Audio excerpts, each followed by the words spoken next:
And then we move on to taste problems. Now, as Simon has carefully talked to you already, the sense of taste is supplied by various nerves. So we have fibres that come through the trigeminal nerve from the facial nerve. We have the glossopharyngeal nerve. We also have the vagal nerve. Now, because we have two sort of sets of cranial nerves on each side of the head and neck, that means that the tongue is supplied by 3 pairs or 6 cranial nerves, and therefore the chances of taste loss being a problem are much less likely. So for every 100 patients I see with smell loss, I probably see about 1 person with true taste loss. Many cases we don't necessarily find a cause for, but sometimes vitamin and trace element deficiencies are relevant. We do investigate those.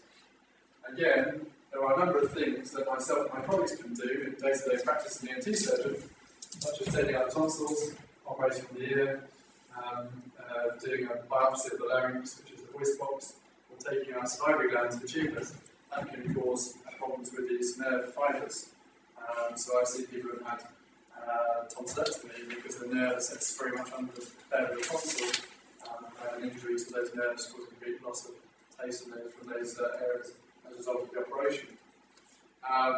Someone asked a question to Simon about hearing and smell loss. Because as you mentioned, there's this nerve fibre that runs across the back of the eardrum. You've actually got ear disease, and things like chronic infection in the ear can not only cause problems with the hearing, but will also then potentially cause problems with that taste fibre as well that runs across the back of the eardrum. And certainly during the surgery, sometimes for access, the surgeon has to cut that nerve to get in and do the relevant bit of surgery. We'll have to say that actually most of the time, that even if that nerve is cut during surgery, there is recovery because the tongue is supplied by all these different nerve inputs. So, if you have a loss of the sense of smell or taste, then how should it be investigated? One of the first things that I would do is to stick a camera in the nose with an endoscope. And for me this is crucial. And one of the things that I see as an incorrect step that's been taken in patients who come to me is that often they've had a little light shine at the front of the nose with a little speculum.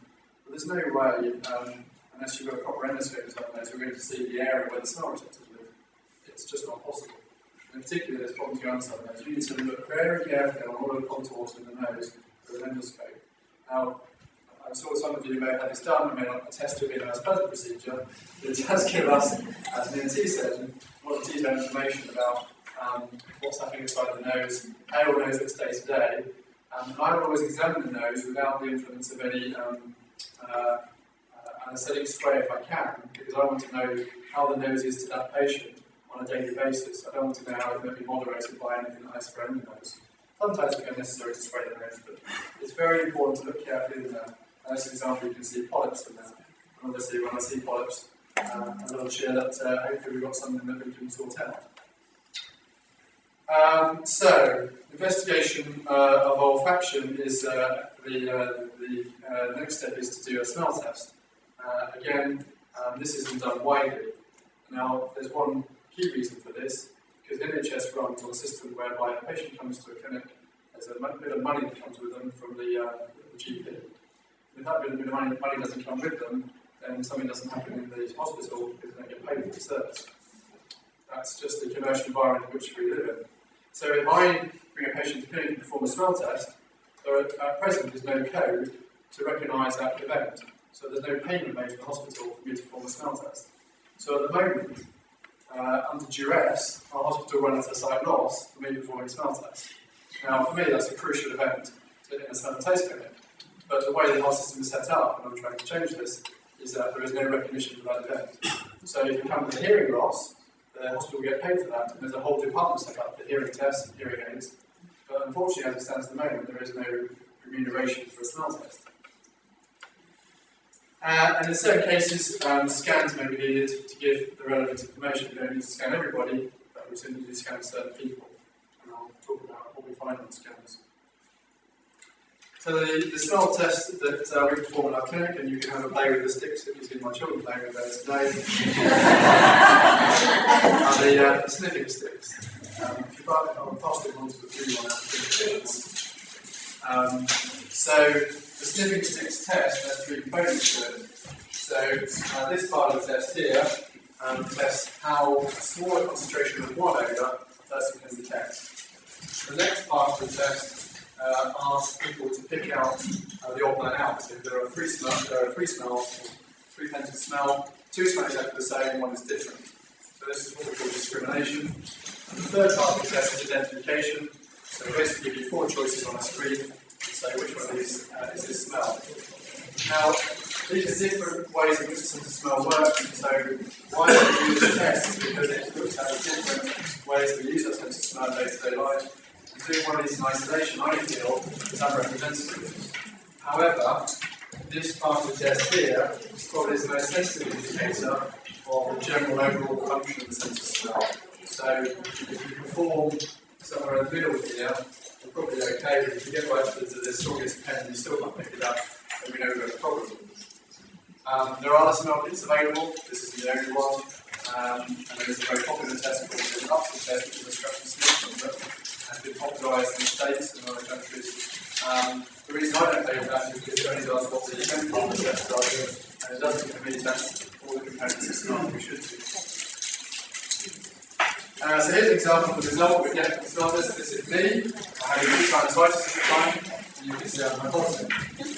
So my threshold was sort of, a bit low. My discrimination was a little bit reduced. My identification was somewhat off as well. So there was me demonstrating that with a problem inside my nose and sinuses, I had a sense of smell. If we are convinced that there is a specific problem with taste, so that people put some food in their mouth and they're unable to take salt, sweet, sour, bitter, we don't routinely test umami that Simon was talking about, because one of the problems with umami, a colleague of mine did a survey in Switzerland where they asked people to describe the sensation of putting something umami in their mouth, and there was this huge range of vocabulary that came out. So again, this is verbalisation of the smell or the taste is a problem. And so we don't test umami regularly because people don't really have to verbalise it. So we stick to the 4 basic ones.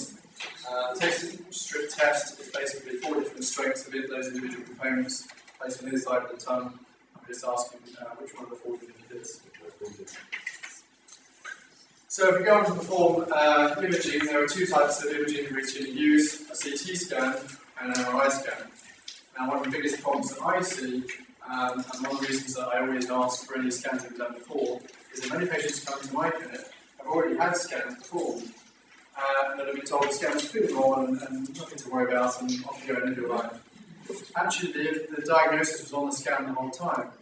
And if I had £1 for every time this happens, I'd be donating it all to the Centre straight away.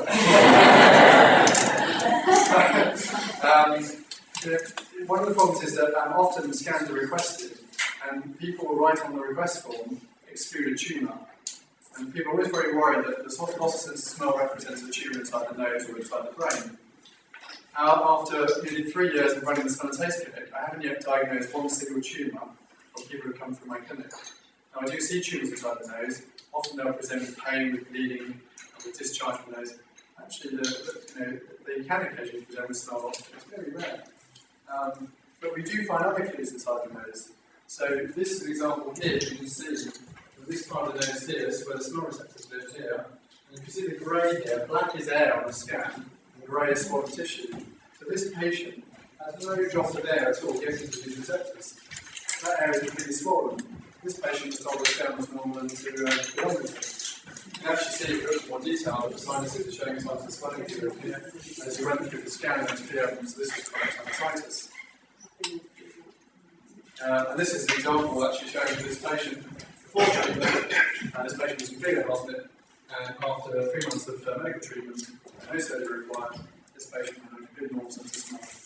And they've been told before, nothing to be done about it. So this is one of the biggest frustrations that I see, is that the doctor that requests the investigation needs to look at that scan with you as a patient to understand, in the context of you as a patient, why that sense of smell isn't working.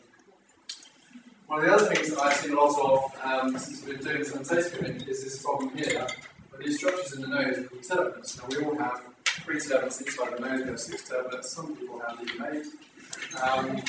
And they're basically designed there to warm and humidify the air inside the nose, to filter air through the nose and make it clean, get rid of the dust from it, make it palatable for your lungs to cope with. However, they can be variations in this anatomy, and sometimes these cells can develop a layer attachment in them. And often that happens probably as you're growing up as a child. You can see here that these structures are actually pressing against the nasal septum, and again, there is no air getting to these areas at the top where the smell receptors live. So these spaces are closed off. Now, sometimes this is something that therefore can be opened up to create increased air travel to those receptors. And again, this is something that I've seen often gets overlooked because someone looked at that scale and thought, oh, there's some black in there, that means nice healthy sinuses, there's a tube on there, absolutely fine. So you have to look at the finer details of the scan. There's another example. There's a few more examples. So all these have got problems with blockage of airflow to those receptors. So I've probably seen about 20 cases like this now over the last couple of years. And then this was an example of someone that came along, so they had a bad smell inside the left nostril. And there's numerous consultations, they've had an operation straight in the nasal septum. I looked inside the nose with a endoscope and found absolutely nothing to see. The nose was completely normal. I did the smell test was completely anosmic. And I said, well, we need to investigate this further. And I did the MRI scan. The report came back from the MRI scan and said, this patient's got a bit of minimal change in the maxillary sinus, but there's nothing really much there to worry about. So I brought up the scan on the computer and thought, that's not very minimal to me. In fact, when we cleared out the sinus, there was a great blob of fungus growing inside there. And not surprisingly, the patient afterwards had an improved sense of smell, and the bad sensation that they didn't have even went away. So it's important that there is a bad sensation to go looking for it, and sometimes seek a new autonomy. So, what you're probably most interested in treatments. And certainly in terms of treatments, obviously there's a problem with airflow to the receptors, and we need to remove any blockage and restore airflow. That's a simple fact. If nasal sinus disease occurs, that is very treatable. If a skull base fracture has occurred, that probably needs dealing with, and that may involve leaking of brain fluid into the nose, which is something that's repairing. Steroids have a key role in inflammatory conditions, but certainly should probably be the first line attack with any smell loss to see if there's anything that's reversible there. There are limitations in what we have available at the moment. But, and there are also medical conditions which are underlying which should be treated if relevant, and I have known fellow patients who have been found to be have underactive thyroid gland, and when that's been treated, their sense of smell is improved. We're going to talk about smell trading lots today, so I won't go on that too much. But it's important for me for people to understand where they lost a sense of smell, to try and give them some counselling about ways of dealing and coping with it. Because even with all the best intentions, we can't, as things stand at the moment with current knowledge, fix everybody. We can certainly help everybody come to terms with the problem.